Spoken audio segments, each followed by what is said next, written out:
So just make sure we stay like 3 to 6 inches away from the mic. That way it picks it up good. Cleanly? Yeah. Yeah. Don't stay like this far away. Not that far. Okay. Because, otherwise I got to jack up the volume on the mic. And then can't hear you. No problem. So we're ready to go? Did you update this thing? I did. All right, awesome. All right, man, we're ready to go. So, Newbie Real Estate Podcast, episode number 18.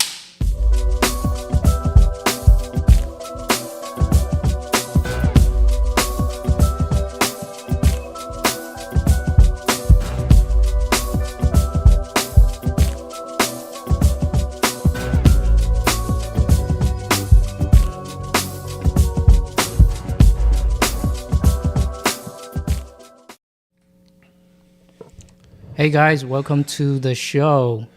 In episode 18, I'm Joey Chan of Newbie Real Estate Investors Podcast. We are live, and I have my co-host here, Joel Falla and Vlada. We are live. Oh, we're good. Yeah. So It didn't go through my Bluetooth. he was just testing it. Right? And today we have a special guest, Joel Kraut from burrloans.com. Right? Is that right? Burr Loans? We're actually Burr.com. Burr.com. We trade under Burr Loans. Okay. Sorry. Forgive me. All good. So, Joe, give us a little bit about how you got into real estate, and love to hear it. What? So the journey started for me back in the 1990s. I was a trader Get on a little Wall. closer. I was a trader on Wall Street. I was commuting from Marlboro, New Jersey, and every day I would read books. And constantly, the theme of the book was some famous person's family who was well-to-do. And if you wanted to be like Mike, one thing I recognized was each one of those families owned real estate. So I was beginning to do a little better as a trader, and I was a little nervous about having all of my eggs in one basket. And the opportunity came to me from a realtor who had actually sold me my primary residence as we moved here from New York into New Jersey. They must have had a deal that fell apart, like we've all seen and heard. And they'd already mentally spent the 6% commission, and they needed someone they knew could close right away. I had no idea what was really going on. I didn't really understand the whole mechanics of it, but we bought a condo in Freehold, New Jersey. It seemed cheap. I didn't really know what the values really were, but she guided me through it. We bought it. She got a tenant in for me, and we were making cash flow. And my first mortgage was at 8 7/8. So when people freak out today, I try to remind them. And I was earning over 14% cash on cash return. So, yes. So the object, really is the cash on cash returns, and that's kind of the model I always operated under, and not worried about the interest rate. Of course, we all want them to be lower, but so the game started for me really simply that way. And then over time, I became a little more sophisticated when somebody came to my office one day and told me that I think that condo was worth a lot more than you paid. I didn't know people could even look up the mortgages that you had recorded. Yeah, you didn't know it was public info. Right? So she came to my office and she said, Mr. Kraut, I could get you a lot of money back on that. You could get all your money back and then maybe even a little more. So I called the realtor up. Her name was Mindy. And I said, Mindy, this is Joel. Please don't laugh at me. But this person is telling me this story and I don't even know if it's legal. Like, are you allowed to refi the loan? As an investor, I had no idea. You didn't know. So I ended up getting net probably somewhere in the $14,000 to $16,000 range back in my hand. And then realizing it was legal, we went on and did 11 more in the next year. Wow. So we had to split them up a little because at that time it was a 4-run rule. You could only have 4 loans in your name. So we had to figure our way around that. But all of a sudden my wife at the time became an investor, separately. So, we worked through that, and that realtor kept refining my loans. So it worked out great. We would just simply put down 20%, whatever the interest rate was. And as soon as somebody like Wachovia or Wells Fargo was dumb enough to let us do it, which is usually a year a day, boom, we would do it. So we had a lot of fun. We started to learn. And then from there, we started to branch out into other cities and locations. That's how it started for me. Wow. Nice. Are you the reason why Wachovia ended up shutting down their doors? I do know that story well. I can tell you about that. So I was a derivatives trader on Wall Street for many years, about 22. Wow. Okay. So if you've ever seen the movie The Big Short, we helped create some of the derivative products that were used in that movie. And Dr. Burry, the person that sort of had that what looked like a learning disability, He was the person who was the single largest short in the country, I believe, in Wachovia stock. So when it shut down, I think around $50, $52 a share and reopened at $6, he returned a few $1 billion to his investors.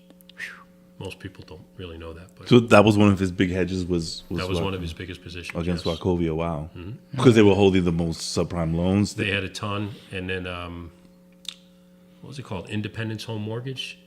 I'm not sure. IMC or somebody, like three guys like Joey, myself, and you sitting in a room, thought it'd be really cool to get into subprime. And within 6 years, I think they were the sixth largest player in the country. And then they just shut down one night and it all went out of business. You know, so it was a crazy time, you know, that you were talking about the 07 through 9, 10 debacle. But, you know, real estate has been unbelievable and will continue. Yeah, definitely. I mean, I'm going to give you a little bit of pushback on where you said it was going to be like 8% and it's a little high.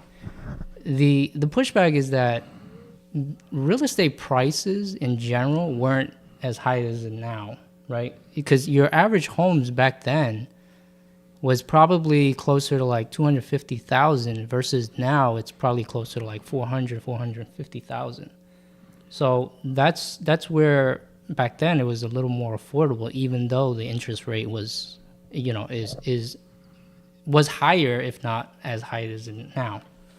Because I remember my dad, he bought his first home, I want to say like in the early 90s, like 93, 94, something like that. Mm-hmm. And then he didn't have it too long, and he had to pay, I think, like $1.50. That's at that time I found out what a point was. Yeah. You know, and I was a kid, so I was like, what do you mean? What is a point? And he kind of explained it to me. And also at the same time, he got foreclosed on not too long after, like only a few short years. And we were out within like, I want to say like 3 or 6 months. Was it an adjustable? No, it was not an adjustable. So what happened? Well, the thing was so his restaurant had a fire. Okay. So he had a fire in his restaurant, and then basically he had no income, right? So he had to go work for somebody and basically make a little more than minimum wage. He had 3 kids. My mom had passed away already, and then my grandmother was around to help us. And so he was working down in Cherry Hill, and we were up in Passaic, New Jersey. Wow. Okay. So he had to take the bus home every weekend and just to buy some groceries for us, you know, stock the fridge with like basically like milk. We bought a ton of pork chops, froze it, you know, because that's all we ate because we couldn't afford anything else. It was really like a little bit of vegetables, pork chop, and rice. That was our diet, you know, when we were kids. So yeah, and then he, you know, after he got foreclosed on, then basically we were moving. Like every year we moved to a new place. So, you know, I moved so much in my teenage years. You know, so that was also one of the reasons why I wanted to get into real estate. No, you know, I never. That would scare me. Yeah, it was because we were so unstable. You know, we were always moving around. Eventually, he ended up, you know, borrowing some money from some friends, and then he ended up buying a restaurant in Irvington. Were you guys renting or like? Yeah. It's like every year, pretty much a new place to rent. Yes, yeah, because we were bad kids. Me and my brothers, we were always like running around. We were constantly fighting. There was no parenting. Yeah, we were out of control, you know. So it was just, you know, a couple of boys who thought they were ninjas, you know, just beating on each other.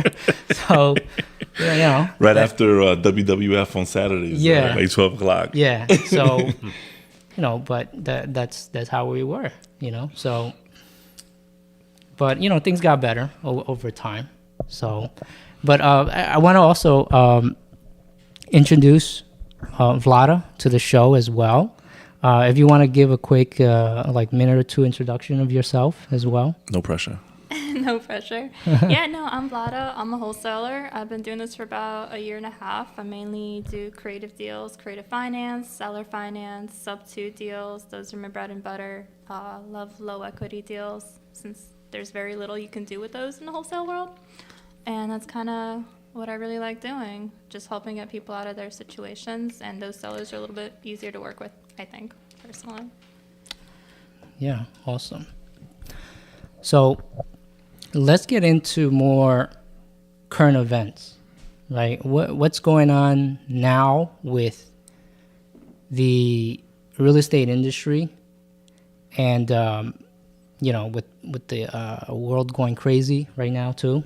But, that's a whole different subject. So my attitude's a lot different than a lot of people. Okay. When I speak. Love to hear that. I think this is the beginning of great times. I know a lot of people are bummed out. Interest rates are up. But if you want to find deals and you know how to source deals, now's the beginning of that opportunity. The last 2-3 years, I didn't buy any properties. Every time somebody would come to me, there was 30 people ahead of me. And based on my experience, Joe and I were talking off camera before, I just refused to pay, $30,000, $50,000, $100,000 over an asking price. I mean, to me, that's just insane. I don't see how that can long-term work out. But now, a lot of the realtors we work with, you can see sort of their attitudes have changed dramatically. Because usually I'm giving people an offer 3 ways, right? I'm giving them a cash offer, my lowest price, of course. Then with a mortgage contingency. But now we use the dreaded thing, which is becoming the popular thing, right?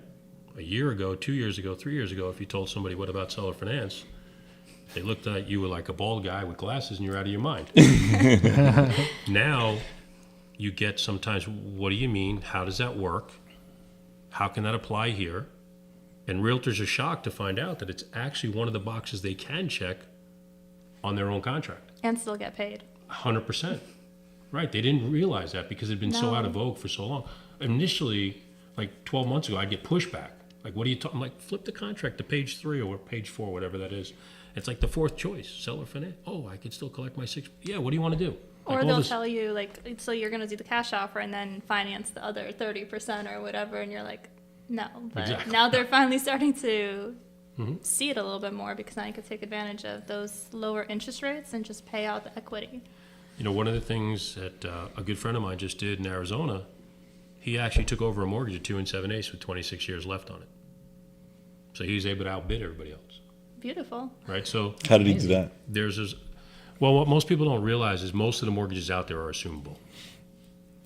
So you have the servicing department and you have loan origination. And once the loan's already written and closed, they never talk to each other again, unless there's a big problem. Loan origination wants to get money, fresh money out. Loan servicing doesn't care, mostly, not always, but mostly. If you call and find the right person, you'll actually go through the approval process by handing in your tax returns, etc., just like you would be for applying for a new loan, except you're paying a 1% fee to assume that mortgage. There's a clause in the mortgage that allows for the assumption. Probably when about 80% of the mortgages out there, most people don't realize that. So that brings about tremendous opportunity. You are legally supposed to be doing that if it's your primary. Of course, people get creative. What can I tell you? That's, It's the business. Right. You have to be able to sleep with it. That's fine. But those opportunities are now beginning to come more frequently. And you're seeing it in some of the, high rent neighborhoods, like you were saying, where you're shocked to find that these people have just lived grossly over their means and they have almost no equity. Right? We're working with somebody now who has a $2.5 million house with a $2.2 million mortgage. Should you really have that? Seriously, come on. Right? That's ridiculous. Why don't you just get $1 million house with a $500,000 mortgage? So no matter what happens, I have similar stories to Joey's dad for myself, having gone through that in 08 and 10. So you don't put yourself in that position so the first problem takes you out, right? You want to leave yourself some room. I mean, look, problems happen in life and things are real. That's true. But taking away any flexibility from yourself because you have to live like that to show everybody is crazy. That's just my opinion. But so again, I think this is the beginnings of good times for serious players. For wholesale deals now, we've wholesaled 2 properties in the last month. We flipped one in Tuscaloosa, Alabama. Took 10 weeks start to finish. We finished 2 in Philadelphia. So we've done 5 houses in the last 90 days. And Nice. These are your buy and holds? no, we've a combination: 2 wholesales, 2 buy and holds, which we'll talk about. Hopefully, some lease options, Yeah. and then 1 flip. My partner got a little nervous in Alabama. It was our first deal in Alabama, and he wanted to exit with a profit, not see if it worked out. You know? No risk taking. No, but he's a flipper. You know, he does about 10, 12 a year, and that's his comfort zone. And the job almost went just too smooth. So he was a little nervous that something would go wrong if we didn't just exit. What part of Alabama? Tuscaloosa, right at the U, right at the home of University of Alabama. Gotcha. It's big. Yeah. You been there? No, I haven't been there personally, but I mean, it's big as far as like college football. Huge. They get like $100,000, not $100,000, 100,000 people in attendance. Yes. Wow. Yeah. What people don't realize, and it took me, 27 years into my career for Alabama to finally get hot. But if you look at Huntsville, even in the last 12 months, it's gone up over 20%. That's where the car factories are at. Manufacturers Yes. are at. I've been looking into that. Mercedes-Benz. And also Huntsville is the largest installation per capita of engineers in America. What people don't realize is it is gunmetal city.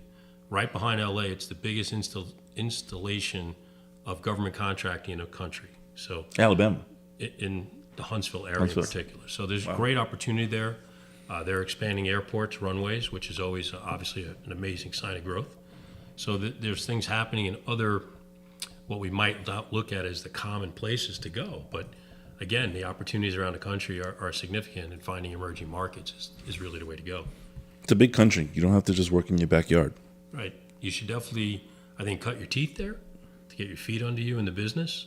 But as you get comfortable with that and learn how to build teams around and away, things change dramatically. The opportunities really grow, and you can see what's happening and unearth the emerging markets and participate there.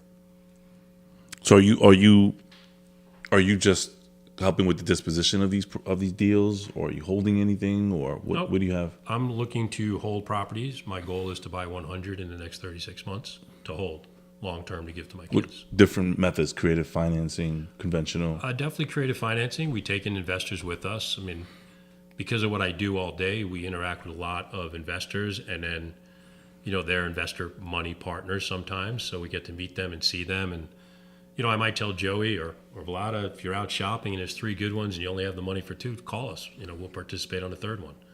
We would hate to see a good one go away, right? You don't want to see that happen. So we have people who will call us and their deal died and they need a buyer. So we can give them a buyer out of our database. That's pretty quick. We just flipped a house in Southwest Florida on the Gulf for $1 million in a day.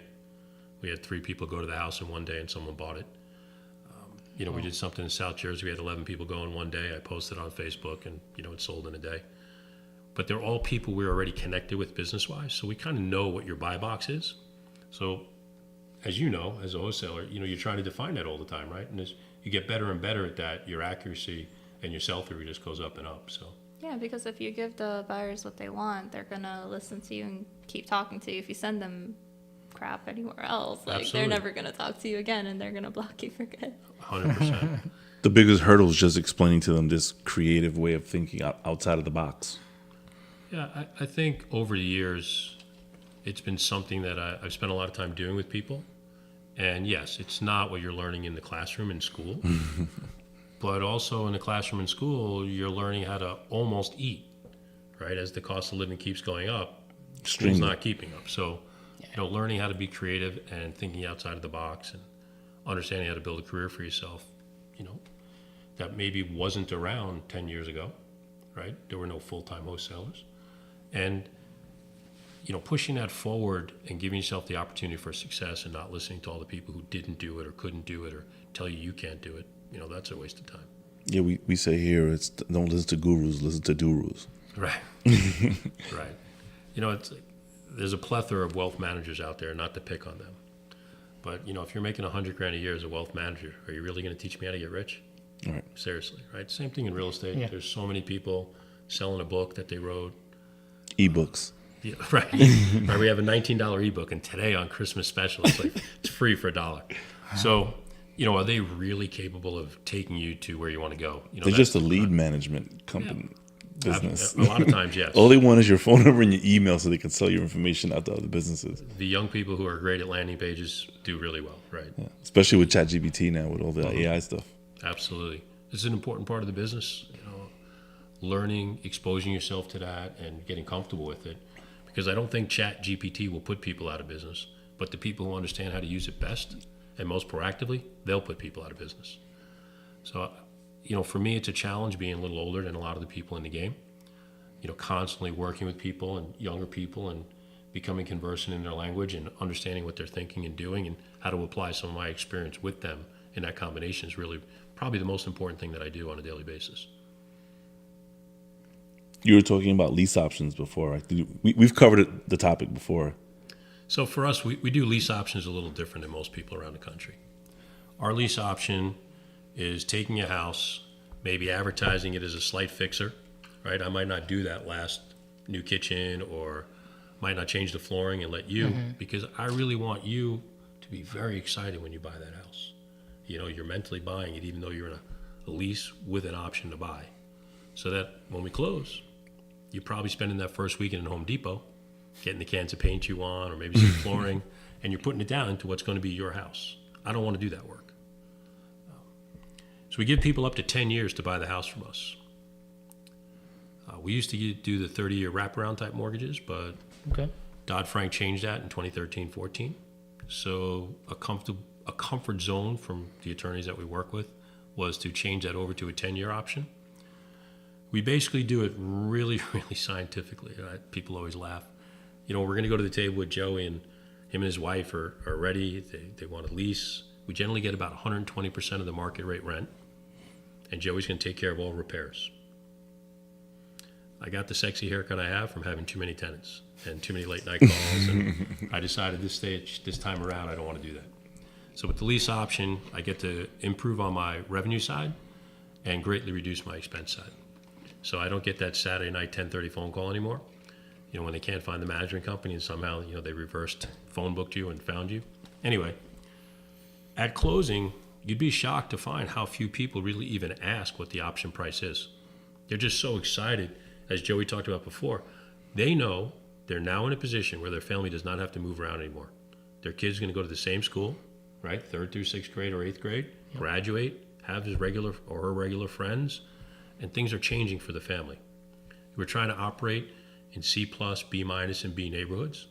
We're not going into A neighborhoods. If it's gated and everyone's out jogging in Lululemon, that's probably not the right place. Same thing on the flip side. If it's really, a hardcore C rental, D rental, and then the G, oh my gods, that's not the place. When I first started lease options back in the 2000s, I did a lot of D and G type neighborhoods, and I would just end up in month 3, battling in divorce court. I like to call it eviction court. I felt the same way. So here now, these are neighborhoods people want to move into, and they're happy and excited to be there. Can you give an example of what actual cities? Sure, absolutely. Yeah. Some places we're doing it right now: Philadelphia, Pittsburgh. I like to jokingly call it Fayetteville, North Carolina. We would definitely do it in Alabama. The math is very good there. Phoenix, Arizona has been a hotbed for a long time. Oh, yeah. Some of the northern central parts of Florida still work well, but a lot of people have plowed into South and North Carolina, Southern Virginia, closer to the bases. The math is really good in these areas. And then if you go from Milwaukee, Wisconsin, down to Texarkana, Texas, very far north Texas, that area right through the bread belt, the bread box or whatever it's called, right, of America, the math is really, really good. Obviously, you need to know which suburb or subsection of St. Louis you're in, of course, right? There are definitely spots that are still difficult. But when you look at some of the math, it's just really compelling. So these people aren't giving you their properties because they have an abundance of wealth and they're living, great, right? Their mortgage worked out perfectly, right? These are people obviously that have gone through a situation and now they need to relinquish the property, right? What sort of situations are you hearing out there? I think, from what you're saying and seeing yourself, you're starting to see some of that, but there's been such a big run-up through 18 through 22 of equity out there that most people are not walking away with zero. When we did the deal in Alabama, the lady she had 12 hours to go with the sheriff, but she still held us up for the last $10,000. She wasn't afraid. She knew she had equity and she wanted some of it. So I think there's a lot of sub-2 deals where you still have to bring some money in, but they're there. That's why I really like targeting the new FHA and VA loans, because like if they just got it within the past year, a lot of realtors they're regret buys, but at the same time, like, hey, someone could have taken out an FHA loan 8 months ago, but now they have to move for work to another state. There's a family emergency at this point. Realtor commissions, I don't really do this too much in Jersey where it's like 4 or 5%, but a lot of the country is like 6%. You put down 3.5%.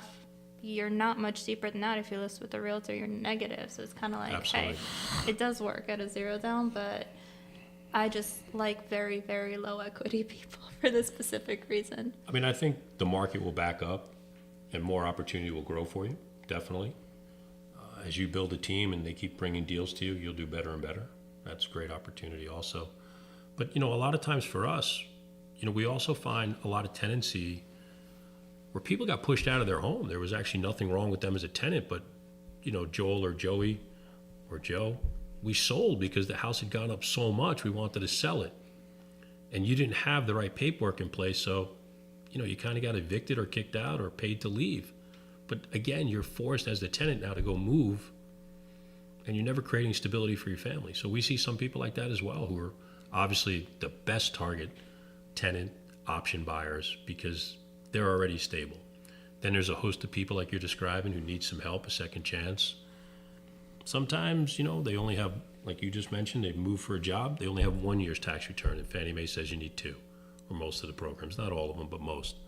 Or they just had a job transition, and they really only have 3 months of pay stubs, and they're probably not eligible yet. You get those types of people. We're looking for people who basically can support the payment with 2.5 to 3 times that amount running through their bank accounts each month. That's really what we're looking for.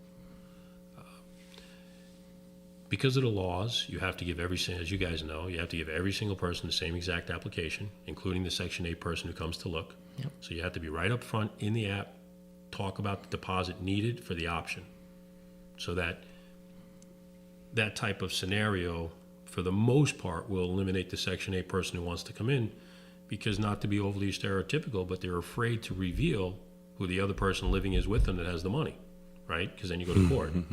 So they don't want to do that, so they usually back away from the scenario. And someone else who maybe works in Home Depot, maybe the husband's in Home Depot, the wife is working in the library.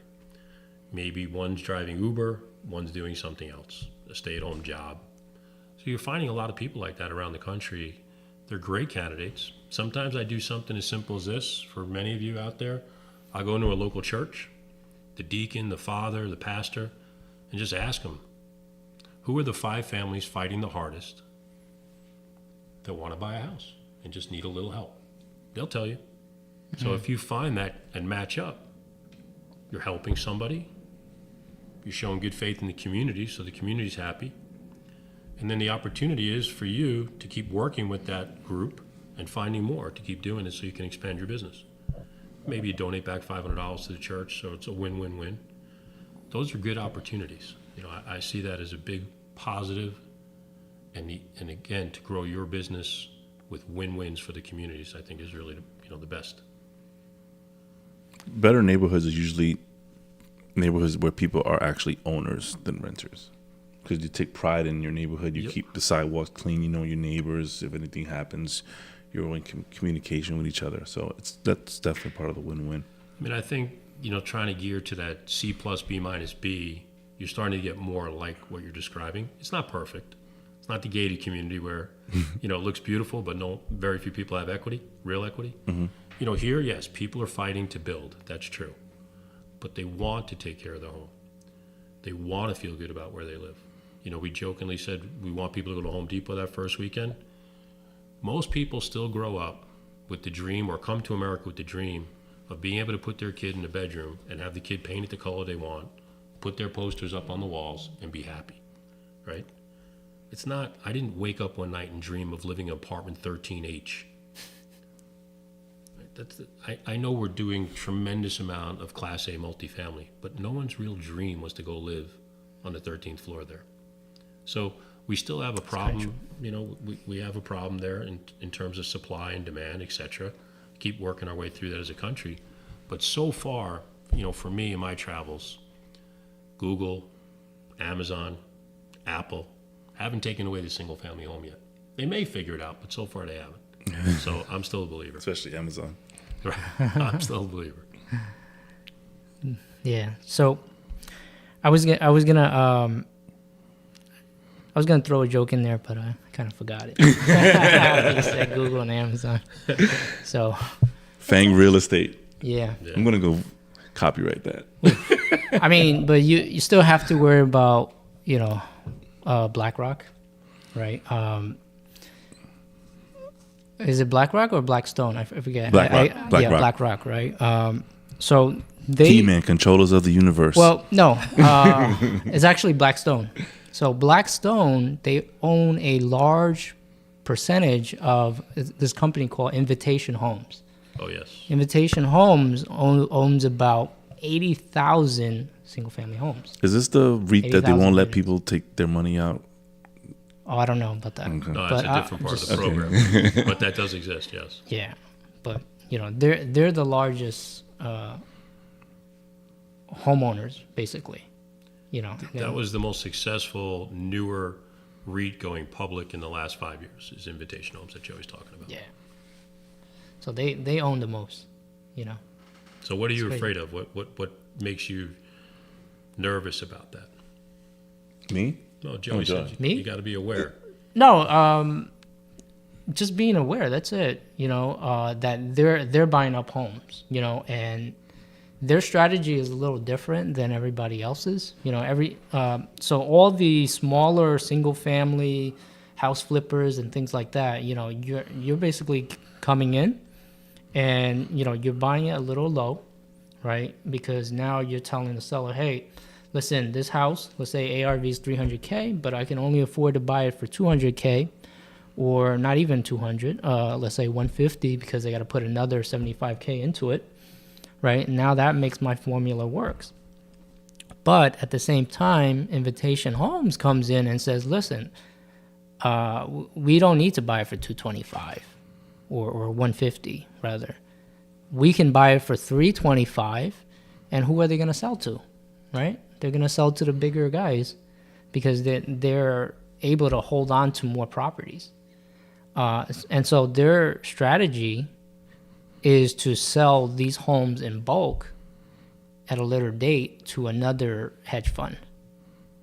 It's kind of what happens with mortgages with the MBS when it gets scrutinized. They're just taking it to another level. Right. Yeah. But they're what they're going to do, though, they're going to package it all up, but they're going to put, you know, a couple of decent properties that they're going to show you, right? A couple of decent properties, and then the rest of it is all going to be garbage. Sounds familiar. Yeah. Right? It sounds like it sounds like what happened in 2008, right? You know, where Do you know if any derivatives coming out that we can short this invitation? I'm sure if you look in the ETF markets, you can find plenty. There's one. There's plenty with very. It low usually cost has like a of entry queue and at the exit. beginning, right? Doesn't Yes. it? You know, I think one thing that really changed the whole markets in around 2010, 11, the companies that Joey's describing went from looking at the single-family home as sort of this outcast and piranha as an investment vehicle and decided that they could make a lot of money with it. And they figured out how to finance it, creating funds internally to be able to hold, as Joey's talking about, long-term and create scarcity such to drive price, right? And that's really what he's talking about. But I think in any market, whoever they is, that is what they are doing, right? When you think it's euphoric, they are distributing to the weaker hands, to the smaller player, the people who are dumb enough, willingness to go pay $100,000 over the offer. They're not paying $100,000 over the offer. They may buy 1 million homes at flat, as Joey's talking about, but they're not going to then accelerate because that will ruin their model. And as individuals, we get excited. We go to the boot camp. We're pumped up. We're ready to roll, right? We're going to go wholesale a house every 3 days. We're going to flip a house every week. And one of the problems is we keep cannibalizing our own margin, right, in an effort to get that. They don't. That's smart money sitting there with a model, for the most part, the model works until it doesn't work. When it doesn't work spectacularly. You get a third standard deviation move, like we caught in 08, 07, 08, 09, you know. Hopefully that won't happen again. There's obviously no guarantees in life in that regard. A lot of people have even figured out how to not pay much in taxes. So, you know, besides death, I'm down to that. But again, if you do your work and you really do due diligence, which the vast majority of real estate professionals do zero of. They use the word, but they don't know what it means, and they don't actually go out and do it. But if you do, there's an opportunity for you. Will you become John Rockefeller instantly? No. But over time, can you change the trajectory for your family and build out familial long-term net wealth that you only dream possible? Absolutely. You know, how dedicated are you to the craft? Like in anything you do in life. You know? A lot of people that make the mistakes, they look at real estate like a hustle. That's not a hustle. Hustle is, you know, going to sell a mixtape on a corner somewhere. You know, I said that to somebody this past week that you know, which later we'll give her a call to say hi. I told her I was going to be with you. Sure. You got to. I agree with you 100%, Joe. You got to stop using that term and that mentality. If you're going to be professional and build a real career where you can accumulate not just income short term, but wealth long term, it's not a hustle. It's a career. It's a serious endeavor. It's one opportunity that I always like to say it's like adult bowling. I think Joey's heard me say that when I've spoken before, because anyone can do it, right? You don't need to graduate from Harvard. You don't even need a GED. You don't have to speak English. You don't have to be a man or a woman. You don't have to be tall or short, skinny or fat, black or white. It doesn't matter. People only care that you can get to the table at closing. No one stops and goes, oh, time out. You didn't go to Harvard. I can't take the money. I'm not going to take the money It at says closing. here on your resume, you Right. only graduated high school. So, you know, for me, we interact with so many different communities, and we're really geared to, you know, the future entrepreneurs of America, which are the entrepreneurs now and going forward, are really a lot of foreign-born, second-generation families and a lot of ethnic communities. And these guys, men and women, are eating the lunch of people who look like me. You know, that trajectory has changed dramatically. And if you're not really on board with that, and women as well, you know, the women's groups around the country are so strong and growing. You know, I was with a large group about a year ago, and one of the moderators asked all the millionaires to stand up in the room. What percentage of the American public do you think is a millionaire? What would you guess? It's like 0.1%.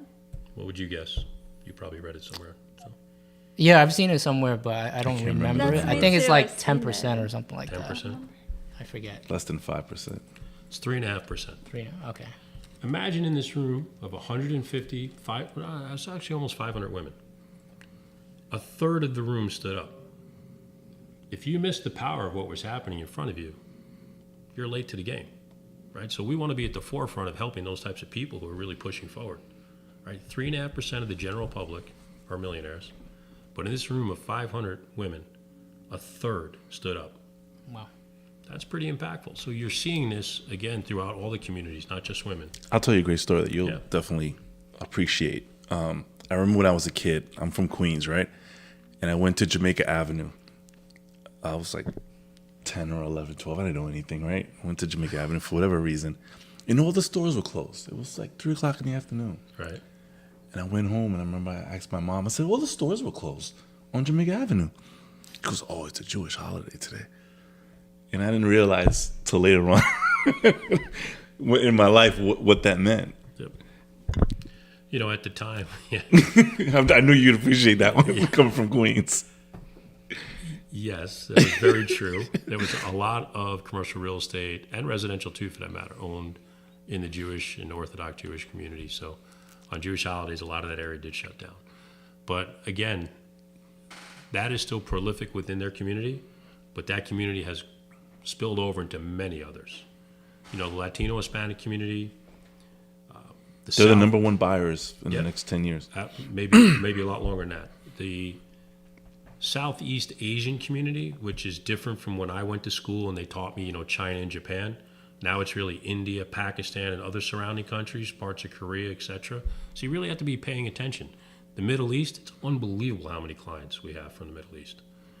For whatever reason, they seem to love Philly. They love Nevada, Las Vegas. They buy a lot there, California too. So we're seeing that a lot. And you really have to stay in step with this or you get bypassed. For us, we're only doing low 20% of our business in New York and New Jersey. So we really have to pay attention to what's happening around the country. And for one, I get to learn all the time, which is cool, and meet a lot of great people like yourselves and learn from you guys. And just listening to your questions helps me make myself better, which I think is great. Thank you. What areas are you doing business in now? So you guys do mostly commercial, right? Yes. And you're not necessarily required to be licensed, right? As like Joe over here, he's got to have the NMLS, right? NMLS. Yeah, NMLS license. But you guys don't have to be. So where or what states do you do business in? So for us, we have NMLS licenses. Oh, you do? Not Okay. every single person in the company. Right. That's true. At least one should have it. Yes. But our credit facilities make us have that. So Okay. for credibility. Banking purposes. Yes. And then we get to operate underneath their 50-state license. So we can operate everywhere except for North and South Dakota. We don't operate in Utah. We don't operate in Vermont. Vermont a little different because of consumer banking laws that are Isn't New Hampshire supposed to be very tough as well? not so bad. Vermont is really over the top. That's what I'm thinking of. You get pulled in quickly and go from a commercial style deal, and the judge may see it as residential and have you held to TRID and all the different exciting things which would blow us out of the water. So, we stay away from that. We're very careful with that. So we're operating without tax returns. We're looking at people's credits. We're looking at the loan to value ratios and the income or income potential of the property, not in the same manner that Joe's groups are looking at it, where they're involved with debt to income ratios and Job history. yeah, they're going to do a lot more investigative work in that sense. Myself and companies like ours, we could basically tell you're approved that day. If credit's good. For a lease option. No, for a loan. If you need a loan for So not conventional. non-conventional, non-QM, Okay. a DSCR type loan. So For a single family. 1 to 4 families, up to 8 units, and then we have different programs for 5 to 25 units. So this is more investor loans, not Definitely. residential, right? Not. All investor. Okay, loans. gotcha. Okay. All investor. So they look like the package that you have when you go to closing, but there's 2 main documents in there that definitely differentiate things. One says this is a business purposes only loan, and the other says your attestation, always a tough word for me, you're attesting that you're not going to live there personally. Won't be your primary residence. Gotcha. Okay. So, but again, to Joey's question, where are we seeing a lot of action now? We're definitely seeing a lot in the Midwest. Cleveland's back in vogue again. Michigan, is there. I did some deals in Memphis, Tennessee recently again. Your question or your comment about the car manufacturing facilities down in Alabama, Ford Motors creating a huge plant outside of Memphis and creating a whole planned urban development there. So Didn't they pull back on that? I'm not sure, honestly. They're busy tattletaling on all the other electric car manufacturers. What's going on with that? I haven't kept up in the last few days. So all the news has been. From what I understood, the layman's way of explaining is Ford is tattletaling on all the other car manufacturers because the way this is for just electric car market. The way the legislation was written, it's very vague of who can get the credit when the $7,500 government credit, and come next year, when the law when they start holding the car companies to it, all the American car companies are snitching on the overseas market and saying, hey, they're not building enough of the percentage of the car in the U.S., right, so they shouldn't be able to receive the credit. And then Ford said, well, since we're going to be super vague about this, we're not going to build this huge manufacturing plant that we promised that we're going to do. Oh, that would be a shame if that doesn't come to fruition for that area. But, you're seeing Midwest, the Rust Belt states. I was told they're called the Smile States now, not the Southeast anymore. Okay. So, from Southern Virginia down and around all the way to Texas, you're seeing a lot of activity there. In my career, I mentioned earlier, I waited so long for Alabama to be hot. Mississippi and Louisiana have joined in with it. Obviously, in Louisiana, there's significant flooding issues in New Orleans, so you got to be careful. But some other cities work well, and In Mississippi, it's been good too. South Carolina's been on fire. Builders Is are there putting up is there like an unbelievable- industry that's building up in these areas that where they weren't really like the hot spots before that are building up now? Well, I think- Amazon or car manufacturing. I think you're seeing a lot of IT work, and also, a lot of people have moved service not offshore, but to different areas. And COVID really accelerated the trend, in my mind. That doesn't have to mean everybody else agrees, but accelerated the trend of remote work, right? I don't think it created it. I think it accelerated that process. And you're seeing that sticking. I know Jamie Dimon from Chase says you can do whatever you want as long as you come back to the office, you can work here. But that's not representative of a huge percentage of all the businesses out there. And I think that's changed the dynamic in a lot of places. Well, it's less overhead. You don't have to have this 5-floor building anymore. Yeah. You have one with HR and one with managers that probably come to work every day. Everybody else just work remote. The remote work is unbelievable. I mean, I helped a friend clear out a legal office in Manhattan not too long ago, and they're 100% remote. And they were allowed to work from the Southeast, Texas, Midwest, wherever you want to go. And you get to keep the salaries. Keep the salary, which is very impactful, right? You think about it, you have a New York salary. Down in Texas, where the minimum wage is like the federal minimum wage of $7.50 or Right, something. it's crazy. But the flip side is, I was in Phoenix, In-N-Out Burger advertising $21 an hour. Where? An Outback? In Phoenix, no, In-N-Out Out- Burger. Doesn't oh, In and okay. Out Burger? Advertising $21 an hour to work there. And they still had trouble getting people. It's crazy, right? You ready to take a trip? Dude, Right? You could manage the place and in the back run your real estate business. You actually crazy. mentioned that you're seeing stuff picking up in places like Louisiana and New Orleans specifically. Doesn't it have a whole bunch of crime? So how is that kind of starting to leave that city a little bit? From what I remember, it has like the highest murder No, I rates in think the country. downtown New Orleans is really rough. Yeah. But you know what city's catching up and maybe we'll pass it soon? Chicago. Beautiful city of San Francisco. Oh yeah. Seattle. They're going to start. Portland. Well, San Francisco's just going to start from scratch. Almost. I mean, They're going to get a do-over. for a long time it had this big distinction from Oakland, right? But now Yeah. it's like this The one opposite, big area right? now. Yeah. So It just you're seeing this, and it's definitely a troublesome spot. To your point, downtown retail has been significantly affected. There, a lot of people just talking about offices leaving, but now think if 50% of your office population goes, and that retail's sitting there. Not only was it dependent on that, but now you have 50% or more less foot traffic to protect you.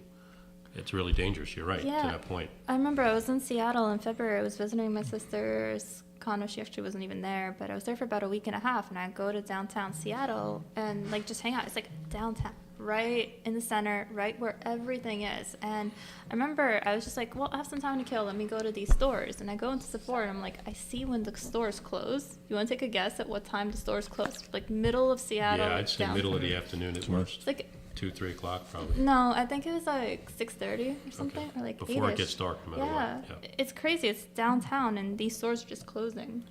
Well, you Don't think go about, I remember when I first learned that Walmart had actually pulled out of some of these cities because of the theft problem. Target's in that too. Yeah. This is previous to I mean, previous unbelievable. previous to COVID.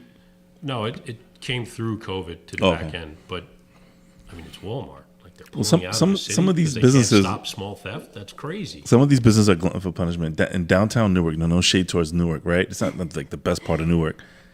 And a CVS closed down, right? That says hard a to lot. believe, right? That No, says a lot. Absolutely. Now who's opening up the doors? A Dollar Tree. Like you guys didn't walk the neighborhood at all. Their clientele might be a little more geared to it. Yeah, but you're opening up a floodgate for theft. Yeah. It's just a fact.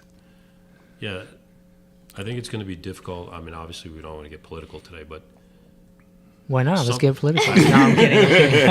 I mean, at some point, something's going to have to be done, right? I mean, you can't let her visit Seattle wanting to spend her money and put it into the economy, and she's afraid to, right? She doesn't want to go to the restaurants at 6:30 because everything's shut down. Yeah. She's afraid. She stays out in suburbia, right? I mean, a lot of cities are facing this challenge, and it's going to have to be reckoned with in the next 5 years, I think. I have a good friend of mine that's a loan officer that lives in Seattle, and he would just during COVID, we were talking a lot more, and he would tell me all these horror stories about Seattle. I'm like, this guy's just making it up. No, he's true, not. He's a true red Republican. Then recently, I started seeing these videos, and I spoke with him recently, and he's actually like traveling the world. He needed like a break from Seattle, and I'm seeing all this stuff happening over there. I said to him, bro, don't go back. No. Don't go back. It goes all the way down to L.A. I mean, we're going to be out in L.A. a week from Saturday, and we made a conscious decision what part of the town we wanted to be in the hotel in. Instead of just having somebody. My friend just do it flew really from close. LA this morning. He said, It's amazing. Tent City is gigantic there. I mean, I have 2 kids that live in the greater area, and it's crazy how it's changed in the last 5 years. I went to LA twice. When was the last time? Last summer, and then the winter of 2021. I went there both times, and got to see all the homeless tents and all that stuff, what everybody was talking about. he said there's Winnebagos as far as the eye can see as well. I didn't see that. That's the gated community. For that, right? Yeah, I didn't get to see that, but I got to travel all throughout, because I spent last summer I was there for about 2.5 weeks. So, I traveled quite a bit. My brother lives in LA, not LA, but he lives on the outskirts, right? And he works for Kaiser Permanente, by the way. But I was like, hey, so I'm jumping subjects here. But I thought you guys were going to talk about the strike with the Ford. So now I'm kind of bringing up the Kaiser strike. You mean they want to go from like $9 an hour to $50 an hour? Yeah, and for an auto worker. Yeah, so I asked my brother. I said, "Hey, are you gonna participate in the strike?" He's like, "No, I can't. I'm one of the owners." I'm like, "Oh, okay." Because Gotta go. yeah, no. So what it is he was telling me that because he's a doctor, right? Mm-hmm. So basically, Kaiser is a nonprofit organization, right? But as a doctor, you get like, I guess, a profit share or some sort. So he's like a part owner, right? A very tiny 0.0001%, right? Fraction. Yeah. So he's like, no, I can't, because we get paid differently. So I was like, oh, okay, I didn't know that. So that shut me up. But yeah. I think you go through periods of time, and again, I'm older, and you see things that happen, and you're definitely nervous about where it takes people, right? I mean, my youngest children are in their early 20s now, and I think about the financial demands that they're going to have to meet as they build families, right? And it's one of the few times, it's the first time in my life where instead of always dreaming about being younger, sometimes you're almost relieved that you're not because of those numbers. And that's frightening. That's a horrible way for Americans to live. But again, a lot of it comes down to what are you doing for yourself to improve yourself, to prepare yourself, and how serious and committed are you to that? Because if you're not, McDonald's did open a store that's 100% automated. And yesterday, the cash register was 100% perfect. No one asked for a day off. Nobody was late to work. No machines broke. And nobody stole anything from the register. So Today was a good day. If you're not preparing yourself, there are companies showing you not retaliation, but where their trains of thought are and where they're going with it, right? Yeah. So again, talking about AI and moving forward, if you don't get yourself on board with understanding what's happening and seeing how you can prepare yourself to use it instead of having it beat you, you're making a bad mistake. I don't care if you're, 22, 30, 60, whatever it is. We all find points of inflection and have to reinvent ourselves. And if you're not arming yourself with learning and knowledge, you're making a bad mistake. It doesn't matter if it was in a classroom in, Penn State where I went, or a community college, wherever, or high school. If you're not preparing yourself, you're being bypassed. And Americans on the whole, we really need to be conscious of that and really help each other, learn and support each other's community efforts in that regard. or else we have a big problem. We're seeing a lot of problems now, in the last few years. How do we get out of it, right? I'm a big Chinese food eater, right? And a few weeks Yeah. ago, I went to get chicken wings with tostones, right? $9.85. Oh my God. I looked at it. I'm like, I used to pay $4.75 for me. I remember as a kid, my dad's restaurant. So I basically grew up in a Chinese takeout restaurant, right? And my dad's restaurant used to sell that same exact thing for $3.25. But we're talking late 80s, But that was the price. That's what I So was it's paying 3 for. times more in the last 30 years. It's just as expensive now to go to the theater than it is to go to the movie theater. Well, I had a lot of kids growing up, a lot of children. So going to the movies was still going to be an arduous task. It's I remember it was $15. It was Yeah. $3.85 for a ticket, and the popcorn and everything was like $5. I mean, I was in the Nashville airport recently, and the Starbucks cost $9.14. It was a $1 tip, but $8.14. I'm not that special. We don't really need to spend $8 for a cup of coffee. So young people, if you have, not to sound like the guy on TV, but if you have student debt and you're spending $8 at Starbucks, that math's not going to work out well. I still have student debt. When I run a credit report now, I go to the first page, look for the credit score, and then literally scroll down to look for the car note, see how much the car note is right now. Because I can tell you right there, just based off the income and what the car note is, how much they'll be able to qualify for. Yeah, people, America's really a consumption-based economy, right? But the people who are most successful and have the highest net wealths have managed that process really well for their households. And It's have now, not wait later. yeah, but you can have AKA now, Affirm, AKA Afterpay. And you can go buy a Mercedes or BMW that's 4 years old, that's still the same body shape and style and good condition. Your neighbor doesn't know it's not this year's model, or maybe they think it's 1 year old, but you might have just saved 50% of the cost. There's value in that. You can invest the money, and then maybe years earlier you don't have to go to work anymore, it's like right? the new trick now with the Range Rover. Oh, I can't have the Range Rover that doesn't have your Range Rover still has a handle. It doesn't pop. Yeah, I mean, myself personally, I'd rather just buy another house. Me too. Yeah, I mean, that book is real, Well, I'll do a seller financing on a Range Rover Yeah. or an option lease. So Joel, how can people get in touch with you? I mean, my number and emails and everything are all over the internet. My directs, is... Where would they Google you? Oh, you could just Google Burr Loans. Burr.com. We're first on the Google page. Amazing. Yeah, which is pretty cool. It costs us like $0 to get there. For you guys don't That's understand, getting that domain name is like the equivalent of getting house.com to me. Yeah, we were very fortunate. Again, Joe and I talked off camera, but we were sitting around the office one night in 2018, and I remembered what had happened as hard money lenders. Back in the day, I was with Mark and David at Alpha, and I saw how they exploded.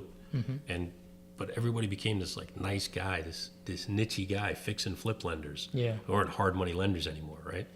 And I thought if this acronym really took off and we somehow owned it, we could just be established instead of having to try to figure out how to get established. Right. And That's so smart. It's literally saved us, probably $50 million of marketing costs. Wow. Holy shit. Some insane number to just be. I mean, we have Kiavi and us, and that's it. Like on page one, instantly. It took us 1 month of somebody cycling it through to get there, and we spent literally under $1,000 to get there. So it was pretty amazing for us and impactful. No, it's awesome. Yeah, Yeah. we were really lucky with that, honestly. It's It's like an idea who won out, but we didn't know it would. That's the truth. How many people have you gotten any other companies that try to buy the domain from you? Yeah, we've had people offer us over $1 million, and we said no. Wow. But you guys probably get way more business than that in a year. Yeah, we're You know how many Range very Rovers with the fortunate. pop-on handle I could buy with that $1 million? Believe me, but all kidding aside, 7 or 8. we've been not as many as you think, right? But Yeah. we've been very fortunate. I have 2 of my kids that work with me. You know, my oldest son, Aaron, runs our company. Nice. My youngest daughter, Anastasia, runs our processing department. And we have a core group of people that are very tight with each other. We've known each other for quite a long time. Some of them are my kids' friends from growing up. And it's amazing to watch them thrive and flourish and do well and make a lot of money, but, you know, also learn about a lot of things and be able to interact with people as adults and professionals and be respected for it. That's really cool. You know, for us, I mean, I would say out of anything we do, I'm probably most proud of that. That's awesome. And Vlada, how does someone get in touch with you as far as if they want to, let's say, if they want to sell their house, or if they're looking to get on your buyer's list? You guys could shoot me a text. I'm still in the process of changing my Instagram name to be a little bit more findable, but my phone number is 201-214-9313. Awesome. And I'm Joe Does Mortgages. If you're looking to buy your first investment deal, your first residential property, if you're looking to buy a commercial unit, 203Ks are huge right now. And where you want to buy a house, you need some money for the repairs. You don't want to go the hard money route. You want to go conventional financing. I can be reached at 908-669-9091 or Joe Does Mortgages on all social media. Nice. And I'm Joey Chan, of course. We are here at Kitchen Design Lab. We do kitchen cabinets, countertops, installations as well. And, of course, we do fix and flips. Did I say that right? Yeah, fix and flips and buy and holds. So thank you guys for watching. We'll see you guys next week. Absolutely. And never underestimate the value of the FHA mortgage as a potential investor. Absolutely. You know, working with people like Joe, you know, to be able to go get yourself into a 4-family with 3.5% down and in the right zip codes. Did you see the new guideline for conventional? I saw. We'll cover that next week. That's important. important. You should definitely. Yeah. You want to get that out to people. That can be a great help to them. It's the little teaser. Yeah. But we meet people all the time. It's, I don't have any money, and you know, you need a lot less than you think. You just need the ambition and knowledge. Finding the right deal. Yep. Absolutely. Exactly. Awesome. Thank you, guys. Thank you, guys.